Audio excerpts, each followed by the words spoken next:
class, welcome back to my channel. This is Parus Learning. ഇന്ന് ഞാൻ വന്നിരിക്കുന്നത് മലയാളമായിട്ടാണ് കേട്ടോ. മലയാളത്തിലെ seventh chapter 7th CBSE 3rd ചാപ്റ്ററുമായിട്ടാണ് വന്നിരിക്കുന്നത്. ഈ ചാപ്റ്റർ ചങ്ങമ്പുഴയുടെ കാവ്യനർത്തകി എന്ന് പറഞ്ഞ ചാപ്റ്ററുമായിട്ടാണ് ഇന്ന് നമ്മൾ വന്നിരിക്കുന്നത്. ഈ ചാപ്റ്റർ ഞാൻ ഇന്ന് ഫുള്ള് എക്സ്പ്ലെയിൻ ചെയ്യുന്നതായിരിക്കും. അപ്പോൾ ഈ ചങ്ങമ്പുഴ എഴുതിയ കവിതയിൽ ചങ്ങമ്പുഴ ഒരു കവിത എഴുതാൻ വേണ്ടി ഇരിക്കുകയാണ്. ആ കവിത ഇതൊരു മൂഡിലേക്ക് വരികയാണ്. ആ ടൈമിൽ നമ്മുടെ മലയാള കവിതകള് ഒരു നർത്തകിയെ പോലെ ആയിട്ടാണ് കവിക്ക് ഇവിടെ തോന്നുന്നത്. ആ നർത്തകി ആയിട്ട് വരുമ്പോൾ കവിയുടെ മനസ്സിൽ വേദിയായി മാറുകയും ആ നർത്തകി കവിയുടെ മനസ്സിൽ നൃത്തം ചെയ്യാൻ വരുന്നതായിട്ടാണ് കവിക്ക് ഇവിടെ തോന്നുന്നത്. ആ നർത്തകിയെ പറ്റിയാണ് കവി താഴോളം ഇവിടെ വിവരിച്ചിരിക്കുന്നത്. ഇവിടെ കവിത ഒരു സാധാരണ നർത്തകിയായിട്ടല്ല ഇവിടെ കവിതയുള്ളത്. ഈ നർത്തകി ഇതൊരു മലയാള കവിത ഒരു നർത്തകിയുടെ രൂപത്തിലോട്ട് വരുന്നതായിട്ടാണ് കവി ഇവിടെ സൂചിപ്പിച്ചിരിക്കുന്നത്. ആ മലയാള കവിതയായ നർത്തകിയെ പറ്റിയിട്ടാണ് കവിതയെ സൂചിപ്പിച്ചിരിക്കുന്നത്. ഈ കവിതയിൽ ഈ നർത്തകിയാവുന്ന കവിതയിൽ അപ്പൊ നമുക്ക് തുടങ്ങാം. കനകച്ചീലങ്ക കിലുങ്ങി കിലുങ്ങി കാഞ്ചന കാഞ്ചി കുലുങ്ങി കുലുങ്ങി. ഈ മനസ്സാവുന്ന വേദിയിലോട്ട് ഈ കവിതയായ നർത്തകി വരികയാണ്. ആ വരുമ്പോൾ ആ നർത്തകിയുടെ കാലിൽ കെട്ടിയ ചിലങ്ക ഗുങ്കുരൂസ് കിലുങ്ങുന്ന സൗണ്ട് ആ കവിക്ക് കേൾക്കാൻ പറ്റുന്നു എന്നാണ് കവി ഇവിടെ പറയുന്നത്. കാഞ്ചന കാഞ്ചി കുലുങ്ങി കുലുങ്ങി. ആ നർത്തകിയുടെ അരയിൽ കെട്ടിയ സ്വർണത്തിന്റെ അരഞ്ഞാണം കുലുങ്ങുന്ന സൗണ്ടും ഈ കവിക്ക് കേൾക്കാമെന്നാണ് കവി ഇവിടെ പറയുന്നത്. കടലേറെ കോണുകളിൽ സ്വപ്നം മയങ്ങി കതിരോതിർപ്പൂ പുഞ്ചിരി ചെഞ്ചുണ്ടിൽ തങ്ങി. ഇതിൽ പറയുന്നത് ആ മലയാള കവിതയായ നർത്തകി ഉണ്ടല്ലോ, ആ നർത്തകിയുടെ കണ്ണുകൾ ആ കണ്ണുകളിലോട്ട് കവിക്ക് ശ്രദ്ധിക്കുമ്പോൾ അത്രയും നല്ല ഭംഗിയുള്ള കണ്ണുകളായിട്ട് ആ കണ്ണുകളോട് നോക്കി നമ്മൾ സ്വപ്നം കണ്ടുപോകും. ഈ സ്വപ്നം മഴങ്ങുന്ന ആ നർത്തകിയുടെ സ്വപ്നം മഴങ്ങുന്ന കണ്ണുകളും പുഞ്ചിരിക്കുന്ന ചുണ്ടുകളുമായിട്ടാണ് കവിയുടെ മനസ്സിലേക്ക് ഈ നർത്തകി വരുന്നതായിട്ടാണ് കവിക്ക് തോന്നുന്നത്. ഒഴുകൂമുടയാടയി ഒലിയലകൾ ചിന്നി അയകൂലുടലാർന്ന പോലങ്ങനെ മിന്നി.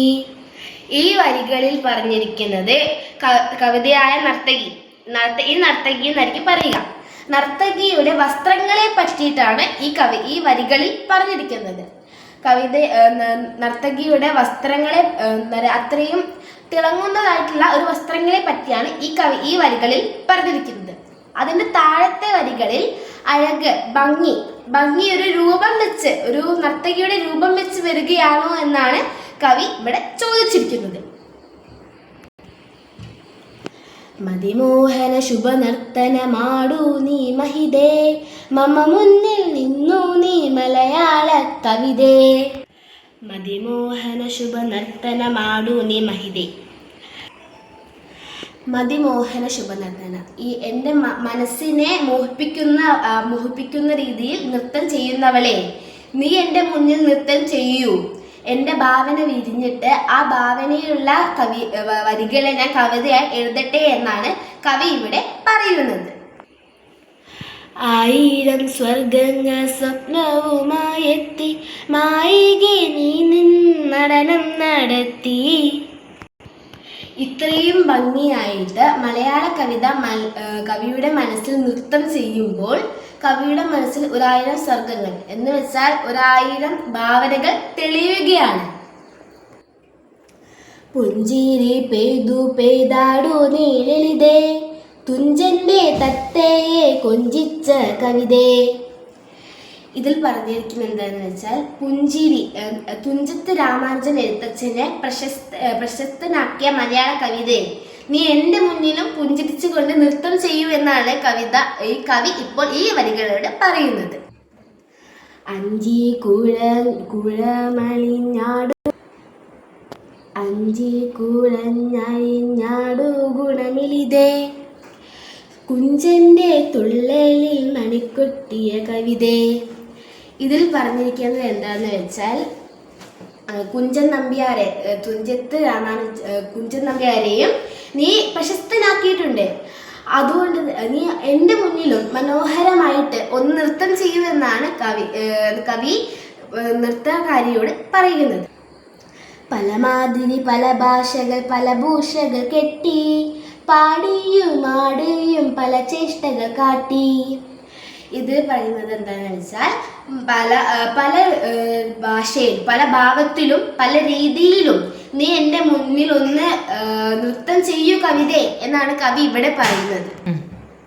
വിഭ്രമ വിഷവിത്തു വിതയ്ക്കീഴും ഹൃദിമേ വിസ്മരിക്കില്ല ഞാൻ നിന്നെ സുരസുഷമേ. ഇതിൽ പറയുന്നത് എന്താണെന്ന് വെച്ചാൽ ഈ കവിയുടെ മനസ്സിലുണ്ടാകുന്ന ഓരോ ഭാവങ്ങളിൽ സങ്കടം, ദേഷ്യം അങ്ങനത്തെ ഭാവങ്ങളിലെല്ലാം ഈ കവിതയെ ഒരിക്കലും മറക്കില്ല എന്നാണ് കവി പറയുന്നത്. കവി എപ്പോഴും ഈ കവിതയെ ഓർമ്മിച്ചുകൊണ്ടേ ഇരിക്കും. തവ തലമുടിയിൽ നിന്നൊരു നാരു പോരും തിരികെന്നെ തഴുകട്ടെ പെരുമയും പേരും.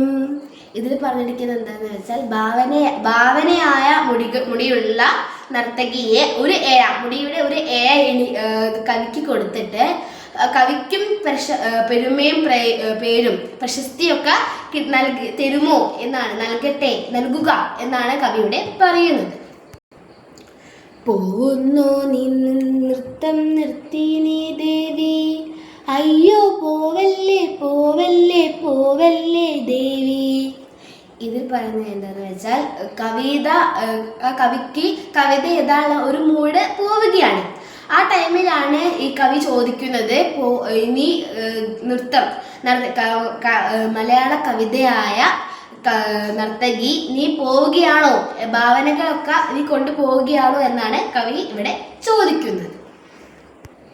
ഈ കവിത നമ്മുടെ ചങ്ങമ്പുഴ കൃഷ്ണപിള്ള സ്വരരാഗസുധ എന്ന കവിതയിൽ നിന്നാണ് എടുത്തിരിക്കുന്നത്.